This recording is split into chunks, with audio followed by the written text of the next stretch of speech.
September महिन्यामध्ये ज्या धाराशिव जिल्ह्यातील भागामध्ये अतिवृष्टी झाली त्या भूम तालुक्यातील साबळेवाडी या ठिकाणी आपण आता आहोत आणि हा तलाव जर पाहिला तर हा तलाव अतिवृष्टीमध्ये फुटला होता आणि हा तलाव फुटल्यानंतर शेतकऱ्याचं शेकडो हेक्टर शेत जे आहे या ठिकाणी वाहून गेलेलं होतं. आत्ता परिस्थिती या ठिकाणी वेगळी आहे, कारण ही दुरुस्ती जी केलेली दिसते आपल्याला ही कुठल्या शासकीय यंत्रणेने दुरुस्ती केलेली नाही, तर शेतकऱ्याने स्वतःच्या खिशातील पैशाने ही दुरुस्ती केलेली आहे. शेतकऱ्याला 5 पैसे देखील प्रशासनाकडून मिळाले नाहीत. अद्याप तलाव ही त्याच परिस्थितीत आहे ज्या परिस्थितीमध्ये अतिवृष्टीमध्ये होता. महत्त्वाचं म्हणजे आज 19 तारीख आहे एप्रिलमधील आणि एप्रिल महिन्यात पूर्ण होतोय आणि पुढं काही दिवसातच पावसाळा सुरू होणार आहे. मात्र या ठिकाणी जी परिस्थिती अतिवृष्टीत होती तीच परिस्थिती आता आहे. या ठिकाणी जर इकडं ह्या साईडला जर पाहिलं आपण तर शेतकऱ्यांनी स्वतः खर्च करून ही वाहून गेलेली शेती जी आहे ही दुरुस्त केलेली आहे आणि ह्याच्यामध्ये शेतकऱ्याचं लाखो रुपये नुकसान सुद्धा झालेलं आहे. शेतकरी आपल्या बरोबर आहेत. ही दुरुस्त तुम्ही केलं का स्वतः केलं, याजाने पैसे काढून केलंय. काय नाव तुमचं? नितीन नवनाथ साबळे. बर.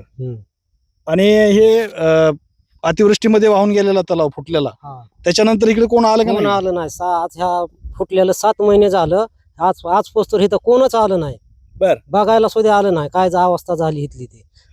फुटलं त्या टायमालाच आले, त्याच्यावर अजून कोण आलं नाही. 7 महिने झालं.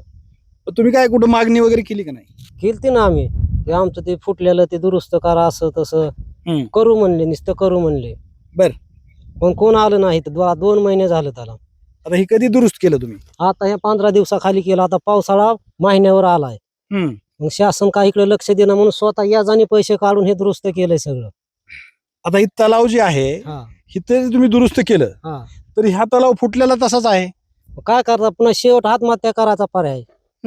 हे दुरुस्त केलं ना अजून वाहून घेता इलाजच नाही त्याला काय दुसरा. किती खर्च झाला? आजपर्यंत ह्याला 80,000 रुपये गेले नुसतं दुरुस्तीला. आपण गाळमा अजून टाकायचा, ह्याला अजून 2 लाख रुपये खर्च आहे ह्याला अजून. आणि तुम्हाला 1 रुपया पण भेटला? 1 रुपया भेटला नाही. ते खरडून गेलेलं नाही, काय नाही. आता 5-7 महिने झाले. 7 महिने झाले. गावकरी सुद्धा या ठिकाणी आहेत. काय परिस्थिती ह्या तलावाची?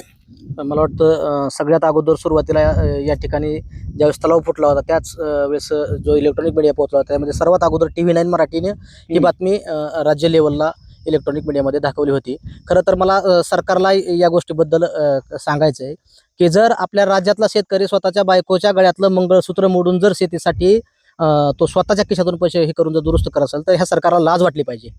थोडी जरी लाज जनाच्या नाही तर मनाची जर शिल्लक असेल ना तर तुम्ही शेतकऱ्याकडे लक्ष द्या. 8 महिने, आता 1 महिन्यावर सोयाबीनची पेरणी आहे आणि हा जो शेतकरी दिसतोय ह्या शेतकऱ्याने स्वतःच्या बायकोच्या गळ्यातलं मंगळसूत्र मोडून जर 80,000 खर्च करीत असेल, 1 लाख रुपये या ठिकाणी खर्च करत असेल.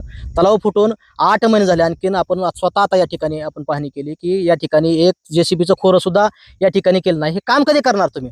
आणि माझी आपल्या चॅनलच्या माध्यमातून या ठिकाणी महाराष्ट्राचे मुख्यमंत्री देवेंद्र फडणवीस यांना या ठिकाणी मागणी आहे की सदरील पाटबंधारा विभागाचे जे कर्मचारी या ठिकाणी ज्याच्या अधिपत्याखाली हे काम चालत असेल त्या सगळ्या कर्मचाऱ्यांना निलंबित करण्यात यावं आणि या शेतकऱ्यांना तातडीनं या ठिकाणी तलावाची दुरुस्ती करून, म्हणजे आता फक्त 40 दिवस शिल्लक राहिलेत. आपण कधी करणार? तलाव कशामुळे फुटला होता? हा तलाव अतिवृष्टीमध्ये पाण्याचा एकदम जो वेग आहे, म्हणजे आज पाठीमागे बघितलं आपण तर ह्याला पाणी सुद्धा काढून दिलं नव्हतं आणि त्या पाणी काढून दिलं नाही. या तलावाला त्याचे कॅपॅसिटी सहन झाली नाही म्हणून हा तलाव फुटला.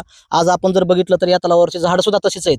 म्हणजे फक्त काही घटना घडली तरच शासन त्या ठिकाणी जाणार का? आणि घटना घडली, नुकसान शेतकऱ्याचं झालं, तुम्ही एकदा येऊन गेला त्यानंतर तुमच्या मनात थोडी सुद्धा संवेदना आहे. या दुरुस्तीच्या अगोदर मला तर मी पुन्हा सांगतोय की जे यात कर्मचारी दोषी असतील त्या कर्मचाऱ्यांना तात्काळ निलंबित केलं पाहिजे, ही माझी प्रमुख मागणी असेल.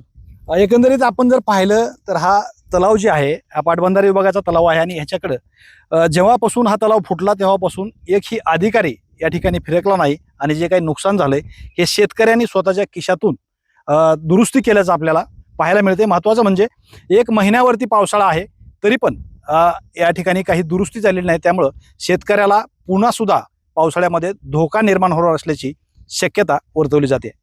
श्रीराम क्षीरसागर, TV9 मराठी, धाराशिव, भूम.